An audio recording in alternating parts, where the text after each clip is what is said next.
প্রিয় দর্শক, একজন বিবাহিত নারী যার সংসার আছে, স্বামী আছে, সন্তানও আছে, তবু সে কেন চুপি চুপি অন্য একজন পুরুষের প্রতি দুর্বল হয়ে পড়ে? এটা কি তার ইচ্ছা নাকি কোনো অভাব যেটা কাউকে বলার সুযোগ নেই? আজ আমি একটা প্রশ্নের উত্তর খুঁজব, যেটা অনেকেই ভাবে কিন্তু বলতে সাহস পায় না। বিবাহিত নারী কেন পরপুরুষে আকৃষ্ট হয়? এটা কি কেবল একটা ভুল সিদ্ধান্ত, নাকি এর পেছনে আছে না বলা কষ্ট, অপূর্ণতা আর বোঝা না পাওয়ার দীর্ঘ ইতিহাস? অনেকেই বলেন নারীরা এমন করে কেন, কিন্তু কখনো কি আমরা ভেবে দেখেছি একজন স্ত্রীকে যদি তার স্বামী সঠিকভাবে বোঝে, ভালোবাসে, শ্রদ্ধা করে, তবে কি সে অন্য কারোর দিকে তাকায়? এই প্রশ্নটাই আসল। আজকের ভিডিওটা শুধু নারীদের জন্য নয়, প্রত্যেক স্বামী, প্রত্যেক পুরুষেরও দেখা উচিত। কারণ হয়তো তোমার স্ত্রী কাঁদছে কিন্তু তুমি তার টের পাচ্ছ না। আমি এমন অনেক নারীর গল্প শুনেছি যারা সকালে রান্না করে, বাচ্চার স্কুল ব্যাগ গুছিয়ে দেয়, আর রাতে নিঃশব্দে কারো সঙ্গে চ্যাট করে, শুধু একটু বোঝার, একটু প্রশংসার, একটু ভালোবাসার আশায়। তোমার মনে প্রশ্ন জাগতেই পারে, ভালোবাসা থাকার পরও একজন বিবাহিত নারী কেন অন্য পুরুষের প্রতি আকৃষ্ট হয়? চলো আজ আমরা একসাথে এই জটিল কিন্তু সত্য বিশ্বাসটা বুঝে নেই। কারণ কোনো সম্পর্ক একদিনে ভাঙে না, তা ভাঙে ধীরে ধীরে, বোঝার অভাবে। এক, আবেগত চাহিদা পূরণ না হওয়া। একজন নারী যখন বিয়ে করে, তখন সে শুধু একটা ছাদ বা নিরাপত্তা খোঁজে না, সে খোঁজে একজন সঙ্গী যাকে সে মন খুলে বলতে পারবে সব কথা, যে তার চোখের ভাষা বুঝবে, কষ্টের ভেতরটা পড়তে পারবে, আর পাশে দাঁড়াবে, চুপচাপ শক্ত করে হাত ধরে। কিন্তু যখন সেই স্বামী দিনের পর দিন ব্যস্ত হয়ে পড়ে নিজের দুনিয়ায়, স্ত্রীর অনুভব, ক্লান্তি, হতাশা, এমনকি হাসিও উপেক্ষা করতে শুরু করে, তখন সেই নারীর ভিতরে জন্ম নেয় এক ধরনের নিঃসঙ্গতা, যেটা বাইরের চোখে ধরা পড়ে না, কিন্তু ভেতরে ধীরে ধীরে তাকে ভাতা করে দেয়। একসময় যদি কেউ এসে একটু সহানুভূতি দেখায়, একটু গুরুত্ব দেয়, মন দিয়ে শোনে, ছোট্ট করে বলে, তুমি কেমন আছো আজ, তখন সেই প্রশ্নটা তার হৃদয়ে বাজে, যেন বহুদিন পর কেউ তার দিকে তাকালো। এভাবেই শুরু হয়। নারী আকৃষ্ট হয় না শুধু অন্য পুরুষে, সে আকৃষ্ট হয় সেই মুহূর্তে যখন কেউ তার ভেতরের কান্নাটা সত্যি করে অনুভব করে। এটা কোনো দোষ নয়, এটা একটা আবেগগত শূন্যতা যা পূরণ না হলে সবচেয়ে শক্ত সম্পর্ক নড়ে যায় ভিতর থেকে। দুই, অপরিণত দাম্পত্য সম্পর্ক। সব সম্পর্কই শুরু হয় ভালোবাসা দিয়ে। আলাপে আলাপে জন্ম নেয় স্বপ্ন, চোখে থাকে একসাথে পথ চলার আশা। কিন্তু বিয়ের পরে দিন, মাস, বছর পেরিয়ে গেলে অনেক সম্পর্কেই ভালোবাসার জায়গায় আসে অভ্যাস। আর অভ্যাসটা ধীরে ধীরে হয়ে ওঠে অবহেলা।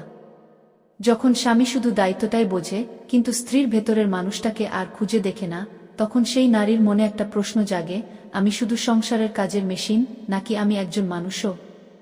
একটা সময় আসে যখন রাতে এক ছাদের নিচে থেকেও তারা দুজন অনেক দূরের মানুষ হয়ে পড়ে। আলাপে থাকে শুধু প্রয়োজন, ভালোবাসায় থাকে না উষ্ণতা, স্পর্শে থাকে না আন্তরিকতা। এই জায়গাগুলো যখন ফাঁকা পড়ে থাকে, তখনই একজন নারী নিজের অনুভবের আশ্রয় খোঁজে।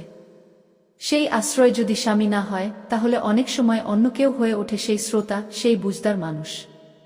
অনেক সময় একজন নারী ভুল চায় না, সে শুধু চায় ভালোবাসা, সম্মান আর বোঝাপড়া, যেটা তার প্রাপ্ত ছিল কিন্তু সে পায়নি। এটাই বাস্তবতা। ভুলটা তখনই শুরু হয় যখন সম্পর্ককে আমরা ধরে নিই, তাকে আর জল দিই না, ছায়া দিই না। তখনই সম্পর্কটা ধীরে ধীরে শুকিয়ে যেতে থাকে ভেতর থেকে। তিন, শ্রদ্ধাশীল আচরণে দুর্বলতা। একজন নারী যখন কারো স্ত্রী হয়ে ওঠে, তখন সে শুধু প্রেমিকা থাকে না, সে হয়ে ওঠে সংসারের মেরুদণ্ড, ঘরের আলো, সবচেয়ে বেশি পরিশ্রম করা মানুষ, কিন্তু সবচেয়ে কম প্রশংসা পাওয়া একজন। দিন শেষে যখন সে আয়নার সামনে দাঁড়ায়, তার মন চায় কেউ যেন একবার বলে, তুমি কতটা কষ্ট করো আমি জানি, আর তুমি সত্যিই দারুণ। কিন্তু যখন এই কথাগুলো ঘর থেকে মুছে যায়, যখন তার স্বামী তাকে দেখেও দেখে না, তখন সেই নারীর ভিতরে জন্ম নেয় এক ধরনের শূন্যতা। সে ভাবে, আমি কি আর কারো চোখে সুন্দর নেই? আমি কি আর কারো চোখে গুরুত্বপূর্ণ নই? ঠিক তখনই যদি কোনো পুরুষ একটুখানি শ্রদ্ধা দেখায়, একটু আন্তরিকভাবে কথা বলে, ছোট্ট করে বলে, তুমি অনেক শক্তিশালী নারী, তাহলে সেই কথাটা শুধু কানে নয়, তার হৃদয়ের গভীরে বাজে।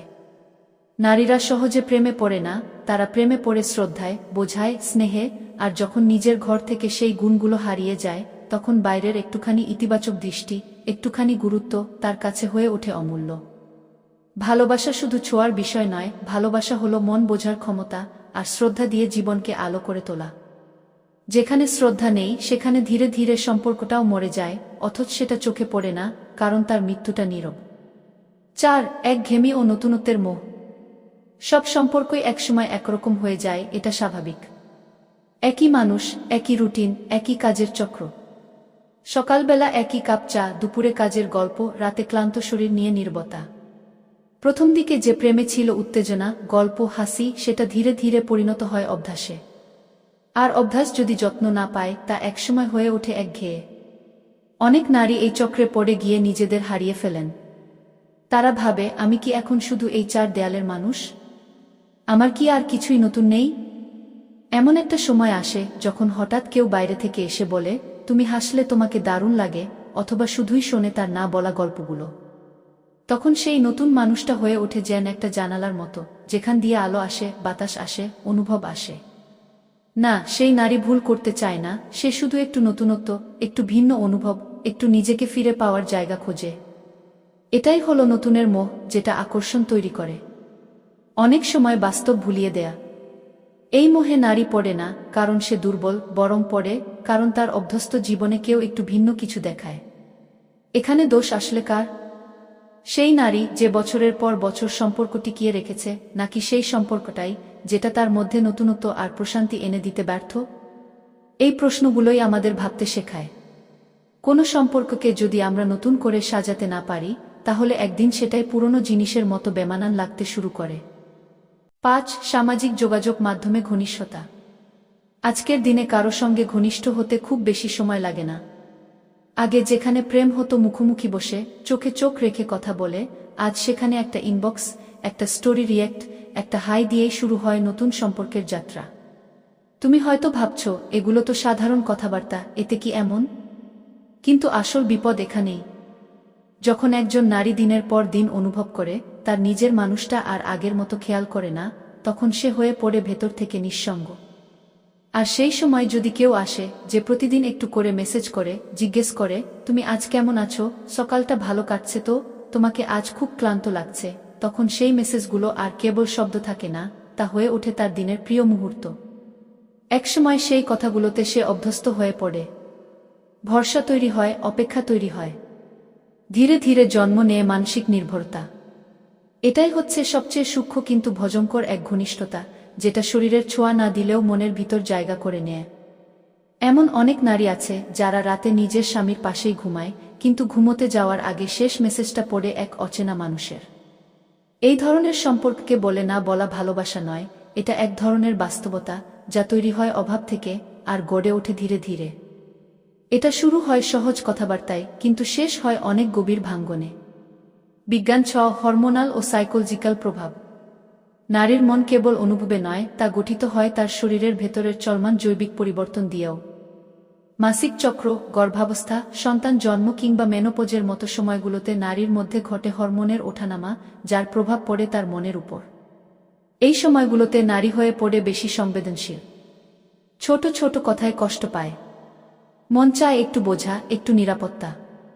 যদি তখন পাশে কেউ না থাকে আর কেউ একজন বোঝার ভান করে, তাহলেই শুরু হয় একটা মানসিক আসক্তির পথ চলা।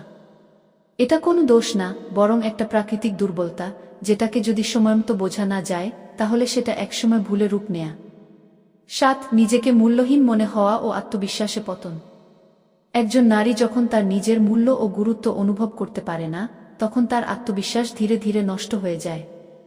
যখন তার চারপাশের মানুষ, বিশেষ করে স্বামী, তাকে সম্মান ভালোবাসা দেয় না, তখন সে নিজেকে অমূল্য ও অবজ্ঞাত মনে করে।